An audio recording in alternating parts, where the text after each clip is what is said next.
for it now. The cat, it's out of the bag.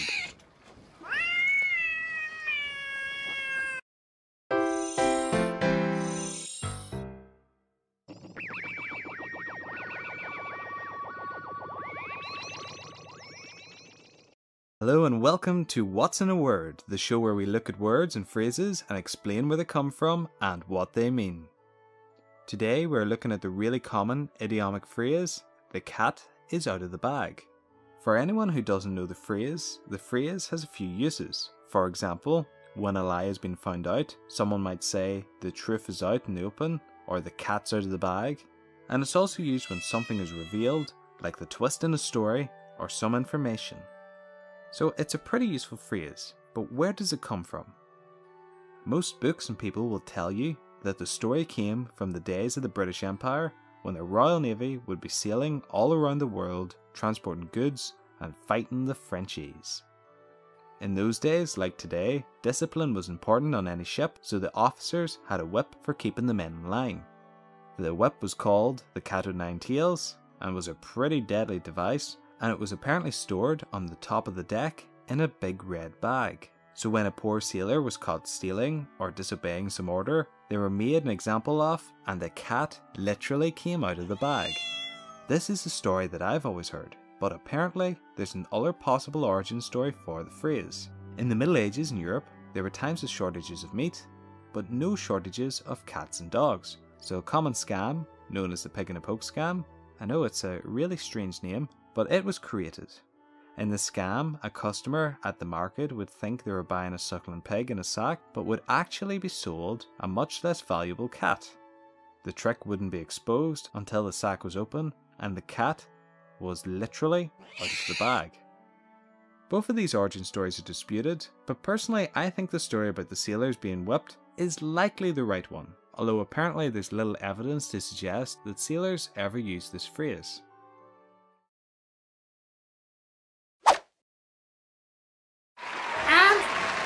We will make America great again! Mr. Owl! Have you anything to say in response to Mr. Duck's comments? I do, Mouse. I do. Mr. Duck talks a good talk, but seriously, why are we supporting this guy? He has no plan, no self-editing mechanism, no style at all. All he says is that he will make America great again. But my question is, how? How is he going to do it? Mr. Duck, have you anything to say in response to this? Make America great again! Woo!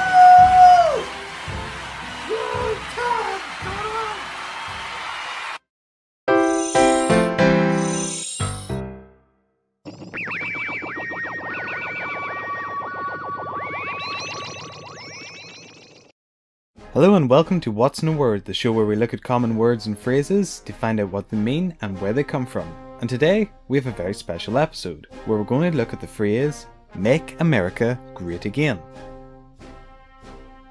This has become a common phrase lately, and this is all thanks to this guy, Donald Trump, who made it his election slogan, and apparently Trump even applied to trademark the slogan in November 2012.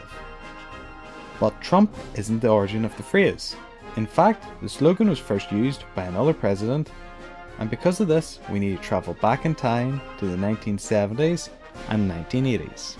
The 1970s was a turbulent time for the US, and the 1973 oil crisis, the 1979 energy crisis, as well as America's heavy international involvement, led to what's called stagflation, which obviously means the economy was stagnating and there was inflation on the dollar.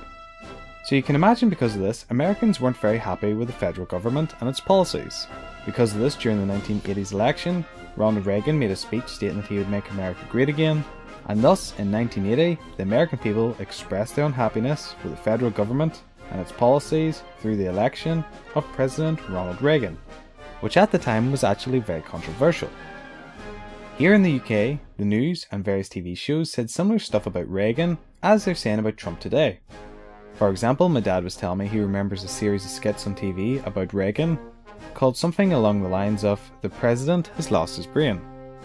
Well, who knows if Trump actually got the idea for Reagan, but whatever the case, Reagan used it first. Thanks for watching, guys. This was just a very quick video, and I'm pretty sure I heard other people saying this phrase at other times before this election, but mostly just in conversation. If you heard it as well, you can leave me a comment and let me know, just to prove that I'm not going mad. That's it. I want that owl's head on a silver plate now. Yes, sir. Of course, sir.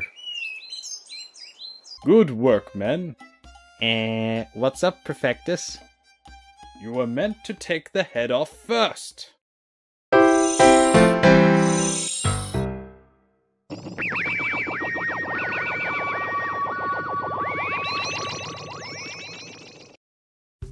Hello and welcome to another episode of What's in a Word, the show where we look at the meaning of common words and phrases. If you've ever got someone very angry, or just like the band Coldplay, then you've likely heard the phrase, head on a silver tray. This phrase can be used in a few ways, but it's usually used something like this. Someone messes something up, and someone else finds out about it, usually while they're not around, and says something like, "Oh, I'll have his head on a silver plate for this." There's different variations of this phrase, and sometimes instead of a plate, people will say, "I'm going to have your head in a platter," "I'll have your head in a tray," or just, "I'll have your head for this." So, we all know what this phrase means, but where does it originally come from? I mean, what country would ever have this as a punishment? And who would ever be crazy enough to cut someone's head off and put it on a tray? I mean, that's just disgusting. Someone used that tray to make dinner. Well, for the answer to this, we need to go to the 1st century AD, to the Roman Empire, and to the region of Judea. During this time there was a guy about known as John the Baptist, who was a prophet and a teacher. He lived in the wilderness eating wild locusts and honey, and baptizing people who came to him, including one guy you might know, called Jesus. John was a very honest and straight man, and this brought him into conflict with the ruler at the time, Herod Antipas. Herod had divorced his own wife and took his brother's wife Herodias as his own wife, which made a lot of people unhappy, including John, who spoke against it. Herod Antipas eventually had John arrested, but liked and respected John and often went to speak to him.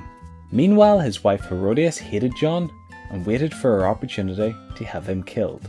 One day, Herod was having a party, and Herodias came up with a very dastardly plan. When Herod was drunk, she sent her daughter in to entertain the guests, knowing that if he was impressed, he would reward the girl. Herod was so drunk that he said that she could have anything up to half his kingdom, which was only a metaphor, because of course at the time all of Judea belonged to Rome anyway, so go figure. But anyway, the girl went back to her mother and asked what to ask for, and of course she wanted John's head on a plate. Herod really didn't want to kill John, but because of his pride, and because he said it in front of his mates, John's head was put in a plate and given to the girl who brought it to Herodias. Nice story, right? The story of course was then written down and recorded in the 1st century and eventually put into the book that we know as the Bible. And because the Bible and Christianity were so influential in the English speaking world, we still use this phrase today when we are really angry at someone. So there you have it. Do you ever use this phrase? Or do you have any other things you say? Why not leave us a comment and let us know.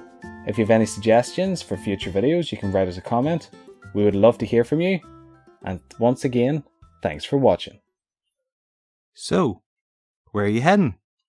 I'm going to America. Oh cool, what country in America? What do you mean? Peru, Brazil. They're not in America. What? They're in South America. Okay.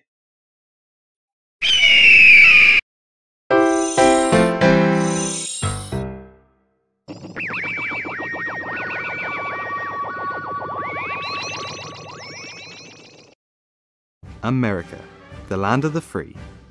Kind of an arrogant statement when you really think about it. I mean, America is not just the US.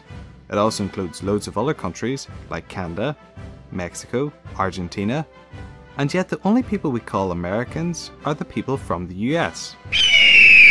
I know when people say America, they usually mean the United States of America, but still, it's not like Germany calls itself Europe or England calls itself Britain, although Americans sometimes do that last one.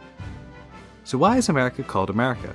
Well, our journey begins back in 1507 with the German cartographer which is a map maker, Martin Waldseemüller, who produced a world map on which he named the lands in the West America. This is supposedly after the Italian Amerigo Vespucci, whose Latin name was Americus Vespucius. Having a Latin name was important at the time because Latin was the language of the educated people throughout the Western world. And Americus was an Italian explorer, a financier, a navigator, and a mapmaker. And he was the first person who showed that Brazil and the West Indies were not part of Asia's eastern outskirts, as initially guessed from Columbus's voyages, but instead an entirely new and separate landmass. So that's how the continent of America got its name. But what about the country? Well, we must fast forward to the late 1700s and find the 13 British colonies breaking away from the British Empire and essentially becoming 13 little autonomous states. The colonists were no longer British and they needed a new identity. The 13 colonies working as independent nations wasn't working out very well, as having different currencies and trading standards, among other things, caused chaos. So in the interest of unity and national defence, the states came together in what was known as the United States of America, and thus the people became known as Americans.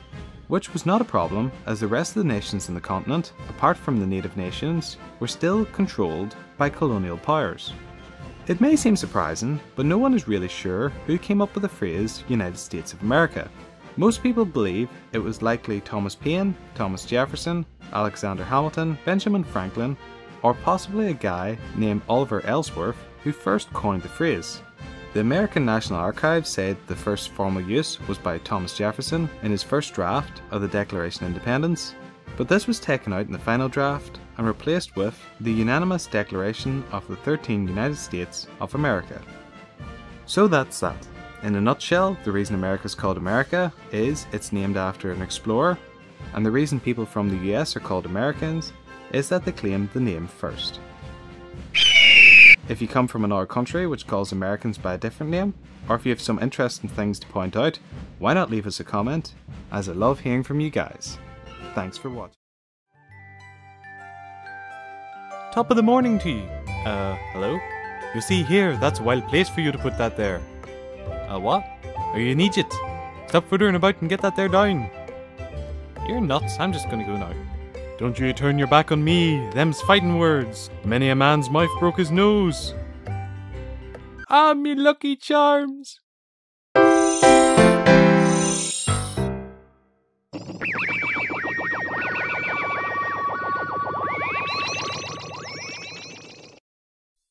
Ireland's a strange place for many reasons. It's the only place which has a national drink which no one really drinks, and the only place where rolling a stone down a street is a competitive sport. Another oddity is that despite our island having its own language of Gaelic, the vast majority of people here only speak English. But it couldn't just be normal English. We put our own twist on the language, and in this episode we're going to look at some of the common words and phrases we use in Ireland, north and south. So, without further ado, let's get going. Crack. Everyone who knows anything about the island of Ireland knows the word crack, which basically means something between fun, news, or gossip. Crack is nearly always used with the article the, and used in sentences like, what's the crack, meaning what's going on, much crack, which is like what's the news, or it was some crack, meaning it was good fun. Most people, including the Irish themselves, think that the word crack is an Irish one, but it actually originally comes from English. The word crack is derived from the Middle English word crack, which means loud conversation or bragging talk. So, the modern meaning of fun, news and gossip makes sense, as when you think of having crack, you generally think of a noisy environment. While. Another common word used in the north of the island is the word while, pronounced the same and often confused with the word while. This word is used a while lot, and basically means very or bad. This can be confusing for other native English speakers, let alone anyone else who speaks English as a second language. Here are some example sentences. It's a wild day, meaning the weather is bad. He's a wild man, meaning he's bad or stupid. That's a wild lot, meaning that's a lot, or that's wild. which just means something like, that's awful. Keeperlit. This phrase comes from the same sort of thought process as the common English expression about lighting up an engine, and so forth. This phrase is really common in the northwest of the island, and basically means keep going, or good luck, depending on the situation. So for instance, if you're working hard on something, someone might say, keep her lit, as encouragement, or after being out with someone, they might shout back to you, keep her lit, as they're going away, meaning all the best. Aye and no. In Ireland, it's common for people to say aye instead of yes, and no instead of no. Aye and no are also used as thinking words for to fill in gaps in conversation. So if you asked your friend, do you want to go get something to eat? They might respond with, no, sounds like a good idea, or no, I'm not really hungry. The rule for this is that generally the last word used is the answer to the question. Words for you in plural. In Ireland we use the word you like every other part of the English speaking world, but we don't often use it as a plural word. Instead, we have a number of other words to use to express a plural form of you. In some parts of the island, we use the Old English word ye as the plural of you, and it's quite common for in schools or in meetings for the speaker to get up and say something along the lines of good morning to ye, meaning good morning to you all. Another plural for the word you is use, and another is usins. Egypt. This one is really common and doesn't need much explanation. Pronounced Egypt, the word just means idiot and is commonly used along with the word big. For instance, in the sentence, "You big Egypt." Sláinte. Finally, a really important word for those of you who like to go to the pubs, it's the word sláinte. This is a Gaelic word which just means cheers, and it's used throughout the whole island in near enough every pub. Just don't say it in the unionist ones. It's a hard word to say, but it's pretty much pronounced slán cha. Man, I'm hungry. No, you're not from Hungary. I am from Hungary. Ha ha ha ha ha ha.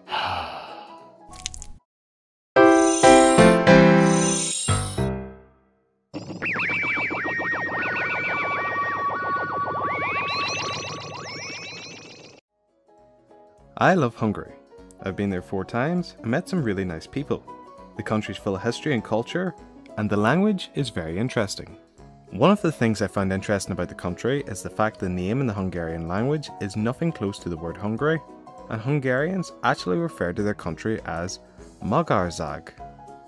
This is especially strange when you notice most languages, apart from the Slavic ones and a few other exceptions, have similar words to Hungary to describe the nation. In French it's something like Hungary, in German Ungarn, Dutch Hungaria, and Spanish Hungaria. Even in Vietnamese it's Hungarai. And when I asked the Hungarians about it, the common story was that they descended from the same people as the Huns. According to a famous Hungarian chronicle, the name of the country comes from Magyar, who was the forefather of all Hungarians. He had a brother named Hunor, who was ancestor of the Huns, and according to the legend their father was King Minrot, builder of the Tower of Babel, known as Nimrod in the Hebrew Bible. According to history, the reason the country is called Magyarország is that it's the name derived from the Magyari tribe, one of the major semi-nomadic tribes of the 9th and 10th century, which dominated the other tribes. The tribal name Magyar became Magyar in reference to the Hungarian people as a whole. The first element, mag, is probably derived from a Proto-Ugaric word meaning man or person. The second element of Arai means something along the lines of the word lineage. So the Hungarians have some pretty good reasons for calling the country Magyarország. So you would think that we would also call the country and its people something similar to Magyar. But why do we not? It's because we get the name Hungary from Latin. When referencing the Magyars, the medieval Latin sources usually use Ungary or Hungary, Ungarai or Hungarai, but the people using Latin did not come up with the term themselves. The word Ungarai is a Latinized form of the medieval Greek Ungurai, and apparently the Greek name was borrowed from a Proto-Slavic word, which in turn was borrowed from a tribal language phrase, Un Ungar, and some sources believe the Hungarians probably belonged to the Ungar tribal alliance. Another simpler explanation comes from an old Russian word. In early medieval sources, as well as the Hungarians, Ungari or Ugrai referred to other peoples as well. The word may refer to the Hungarians during a time when they dwelt east of the Ural Mountains, before the Hungarian conquest of the Carpathian Basin, as the word Ugara or Ugara referred to that territory. In addition, the prefix H in medieval Latin is most probably due to early associations of the Hungarians with the Huns, who settled in Hungary prior to the Avars and the Hungarians themselves. Hopefully some of that makes sense, and if you like the video, leave us a comment, and if you have any other suggestions for other topics, please send us your suggestions here or on Twitter. So, where are you heading? I'm going to Mexico. I love the country. Cool, so what state are you going to? It has states!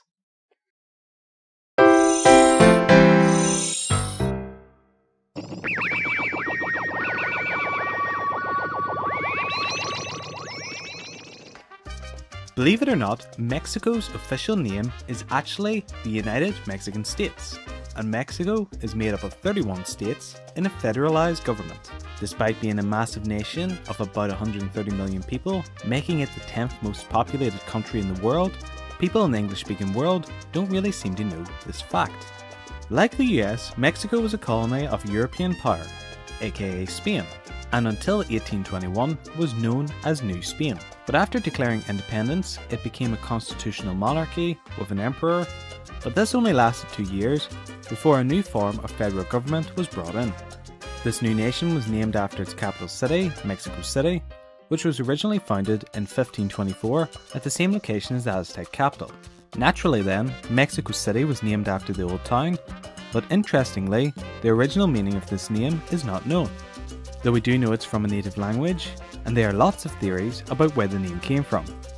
But the most popular is that, according to a legend, the war deity and patron of the Mexica had Mextila or Mexi as a secret revered name.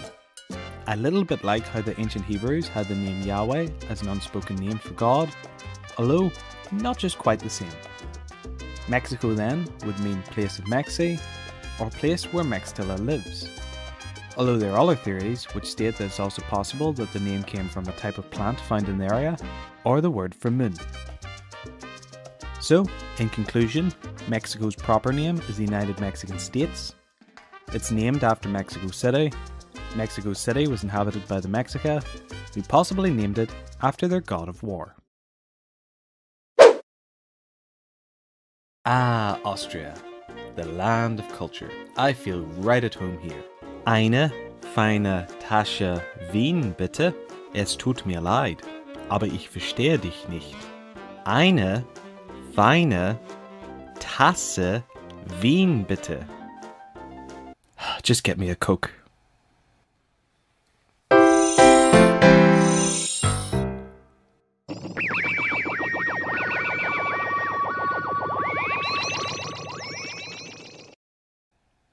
Austria started its life as an eastern border of the Holy Roman Empire and part of the Duchy of Bavaria before becoming a duchy in its own right in 1156. Because of its position at the edge of the empire, the name of Austria in German, Österreich, comes from either Old German meaning East Domain, as the Oster is related to the Old High German Osten, which meant eastern, and the Old High German of Reich had the meaning of realm or domain. Or the name Österreich possibly comes from a translation of the Latin name Marcha Orientalis, which meant eastern borderland. Although it is occasionally suggested that the name had a Celtic or Slavic origin. Whatever the case, the name stuck, and despite not being the eastern edge of the empire, the country is still known as Österreich. Well, that explains the name of the country in German, but what about in English? Well, it's pretty simple. In the Middle Ages, Latin was the language of culture and the educated classes, and thus names of most things were usually translated into Latin. The name Austria is a Latinization of the German Österreich, and apparently this led to much confusion as the German Ost is east, but Oster in Latin is south. The name is first recorded as the Margrave of Austria on a deed issued by Conrad III to the Klosterneuburg Monastery in 1147. The name eventually made it into English and has been used in our language since the early 17th century. So there we have it. Austria simply means Eastern Domain. If only all country names could be that simple. Save the rainforest? Sir, save the rainforest? Save the rainforest, sir? Hey, how's it going? Great, I've collected millions of signatures. Once we show the government all this paper, they'll surely stop cutting down the trees. Crap.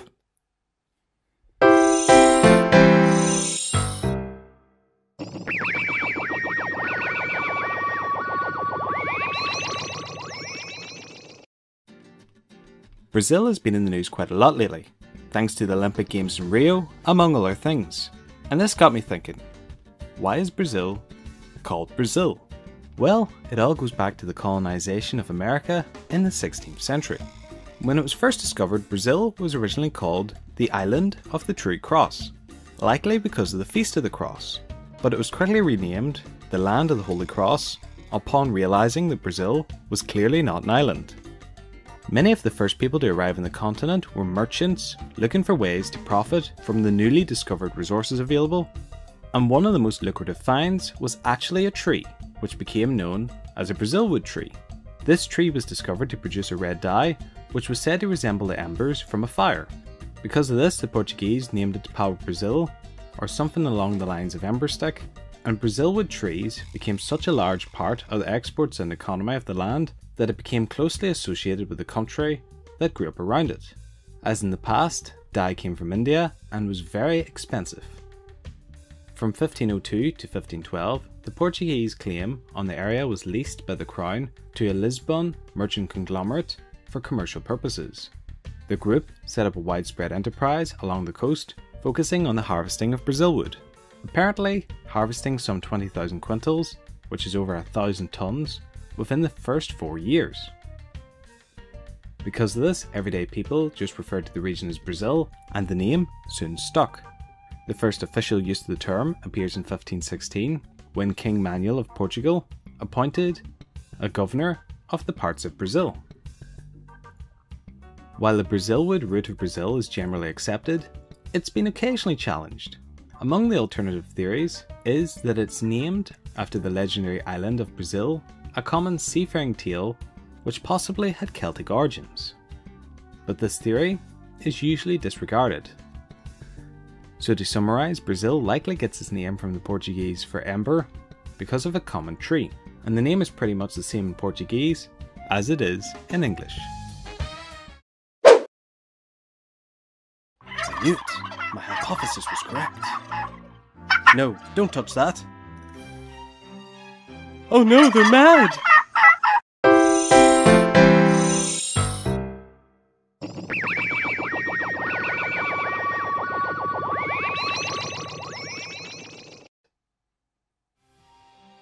After the fall of the Ottoman Empire, after World War I, the Republic of Turkey was formed, getting its name from the traditional name of the majority within the country, the Turks. The name of Turkey, in nearly every language, essentially means the land of the Turks. The name of Turkey can be divided into two parts, the eponym Turk and the suffix IYE, which means owner, land of, or related to. The term Turk is an ethnic term which comes from the Celestial Turks, who were a nomadic alliance of Turkic peoples in medieval Inner Asia. The Celestial Turks established the Turkic Khaganate, one of the several nomadic dynasties which would shape the future location, culture and main beliefs of the Turkic peoples. It's generally accepted that the term Turk is ultimately derived from the Old Turkic word, which means created, born or strong, strong being the most common interpretation. Thus the country's name is pretty much the land of the strong, and they're not being a bit big-headed about that at all. Thanks for watching. Tune in next week for more What's in a Word, where we'll be looking at another country. If you have any suggestions, leave them in the comments, and we can look at them in future videos. Thanks again.